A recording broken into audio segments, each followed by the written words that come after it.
What's going on, everyone? We're going to analyze Tesla's price action from Friday and realistically from the week. So Tesla had a couple of good days where we found some areas of opportunity to make some money.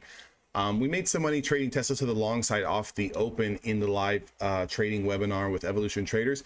Now, again, guys, for those of you guys who come across my YouTube videos, maybe you guys have been following me for a little bit of time and you're kind of looking at this chart and wondering, what the hell's even going on here? How does he even trade this chart?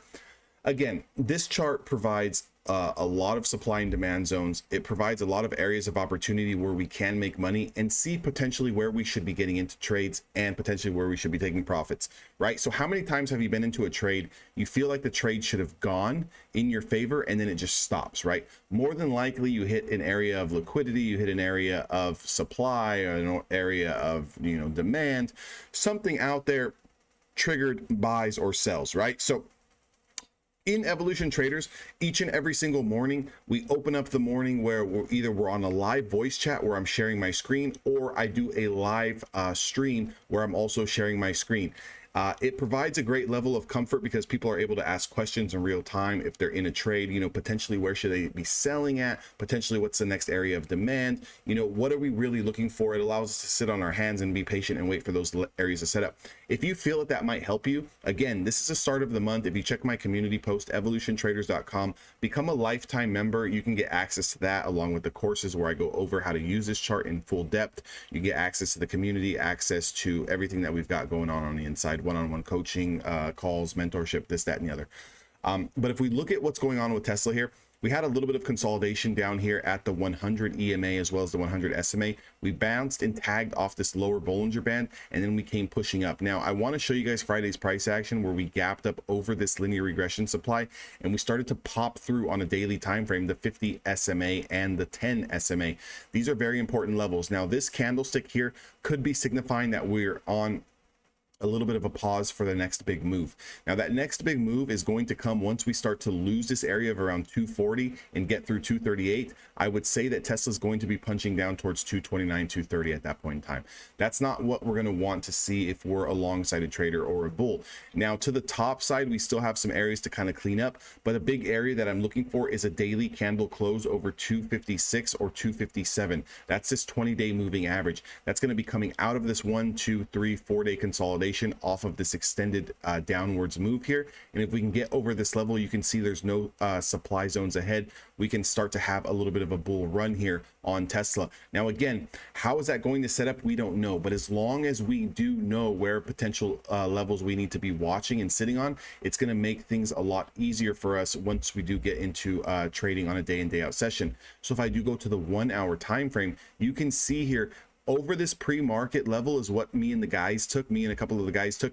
One of the guys, Aaron, had a very beautiful trade where he made $800 trading 10 contracts on a Friday, getting in over this pre-market level and selling into this next supply zone. Again, that's what helps when you're live trading. That's what helps when you understand this chart, is because you can see here over this pre-market level, if Tesla was to confirm, we can use the 5 or the 10-day moving average as a hard stop. And as long as we continue to hold that level, we can hold it into the next resistance zone and take those profits there. Now, again, it punched higher than that, but I'm a type of trader where I'm going to sell into supply, into supply, into supply. I'm not really going to just hold and hope that we just continue to shoot higher.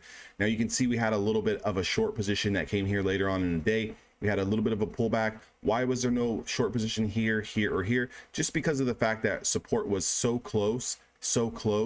And then here is when we really had a gap, right? So when we're trading options, especially, what we're looking for is space. I need room in the trade. So if you notice this hour candle here at 9 a.m. Pacific Standard Time, if we were to lose 250.48, we had potential down to around 248. So below that, there was potential down to 248.26. So if you look at this area, this was enough room for us to try to take $1.50 off this move into the next support zone. Now, even though we broke through and we continue to sell all the way down to 247, that's where you can kind of get a little bit more technical and start to finesse the trade a little bit, where you're holding a potential runner. Maybe you take 5-10 contracts, you sell out a half of them here, you sell out another little bit here, and you hold here. So what we want to do is, if you're trading multiple contracts, we want to sell our initial position at the first level of supply or demand.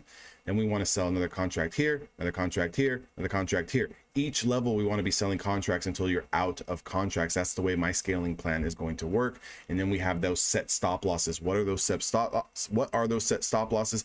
On the 5-minute time frame is what we use to really manage our trade. So for example, if we look at this candle close here below the 20 SMA, you could have used a close over the linear regression or this top consolidation as a stop, which essentially your risk would have been from 251.50 all the way up to around 252.60s. So you're looking at about an 80 to 90 cent kind of risk in the trade. Again, if that's too much risk for you, then don't trade Tesla, because this thing can move up and down 10 and 15 points. So risking $1 on the trade is not that much when it's talking about trading Tesla.